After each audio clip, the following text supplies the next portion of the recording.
When Disney shows aren't acclaimed and popular cartoons for the kiddies, they're more often than not family sitcoms. I think there's a reason why the former is more popular than the latter. However, did you know that probably almost all their sitcom shows are connected in what I like to call the Disney Channel television universe? That's right, because some characters from one show or so will cross over with another, making this a precursor to the Marvel Cinematic Universe. Yep, that's right. All this started before cinematic universes became as popular as they are today. Now, the one sitcom we will be looking at for this video is Wizards of Waverly Place. It's a show about three teenage wizards named Alex, Justin, and Max Russo. No, they're not all brothers, trying to hide the fact that they're wizards to the world while learning to become less dependent on their magic because of an upcoming wizard competition where one of the three Russos will remain a wizard upon winning it. The show, according to Wikipedia, has themes of adolescence, independence, family, responsibility, relationships, and social privilege. Quite impressive if you ask me. Now, going off topic for a moment, I remember having a dream recently about the SpongeBob characters doing a parody of silent black and white movies from the early days of Hollywood history. Now, the reason I bring this up is because obviously I don't think SpongeBob actually did have an episode about that or something, but the reason I decided to do this video was because that dream brought back into my mind an episode of Wizards of Waverly Place that does pay tribute to those films of old. It's called Justin's New Girlfriend. Now, if only the wizards can magically end all of our world's problems, because that would probably be awesome. But let's see what we got here, shall we? Justin Russo and Harper Finkel have a bond with each other over a love of silent movies, much to Alex's frustration, as she not only doesn't seem to understand the value of their existence, but thinks Harper and Justin are dating and wants things to go back to the way they were in their relationship.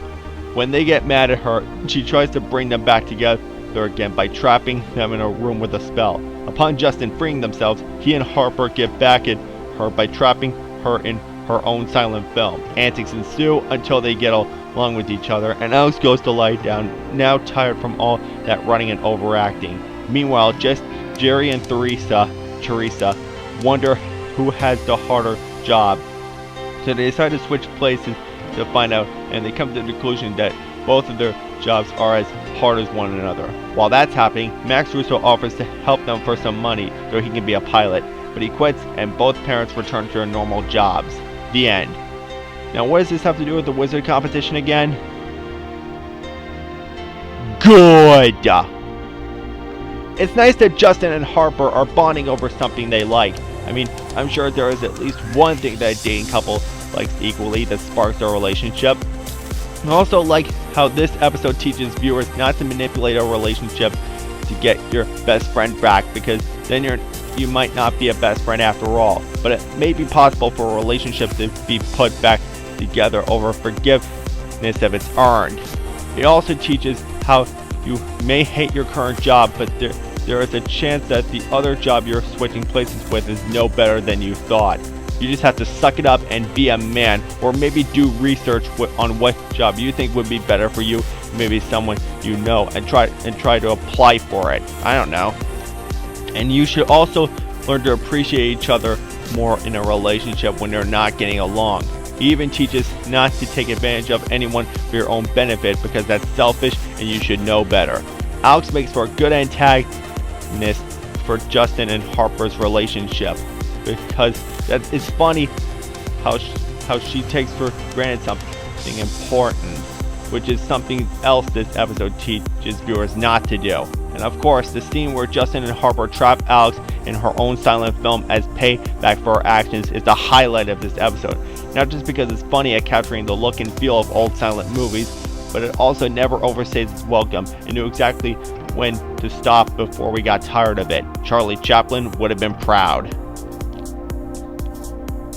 Bad! The humor is hit and miss for me, but what do you expect from a Disney Channel sitcom other than for it to be, good? I do kind of wish that in the silent film scene of this episode, there would be dialogue screens for whenever the characters are silently speaking, like in the black and white films of old, but I can kind of understand it that it would probably have ruined the pacing of this scene, but I still feel like it would have made the parody feel complete. Just saying.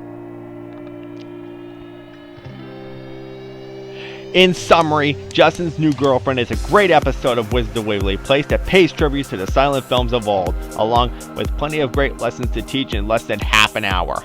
I don't think it's perfect by any means, but it's close enough. I highly recommend it if you're looking for something that would give you a feeling of nostalgia for the early days of Hollywood. So with that taken care of, I'm going to give this episode 5 fingers out of 5. Okay folks, that's it for this review. If you enjoyed it, please consider liking, commenting, subscribing, etc. I'm the Purple Mario, and the world is not as black and white as it may seem, unlike those silent films from back in the day.